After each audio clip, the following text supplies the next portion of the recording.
What's going on today, guys? Today I'm going to show you how to install one of our Gen 3 Pmag blocks into the Gen 3 30-round Pmags.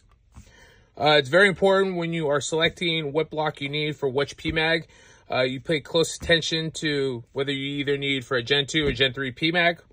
Reason being is a Gen 3 Pmag block will fit the Gen 3s and Gen 2s, but a Gen 2 Pmag won't fit the newer Generation 3 Pmags without some modification. So you just want to be careful. The modifications are pretty simple. Right here, all we did was we beveled this edge here and here, and then remove this spine part from our Gen 2 Pmag blocks. Anyways, how to install it.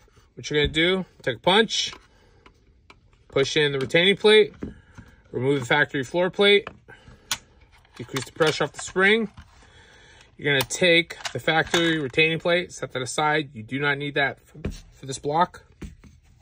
Then you're going to install the block. Okay. Put the floor plate back on. Okay. And that's it. If it doesn't lock into place, just give it a good tap and you'll be good to go. Again, if you want to epoxy it completely shut for your state, just put a little bit of epoxy in here, put it together, and allow it to sit overnight to cure. Once you do that, it's not going anywhere. If you have any questions, reach out to us at magblocks@gmail.com. Please rate this video. Thanks, guys.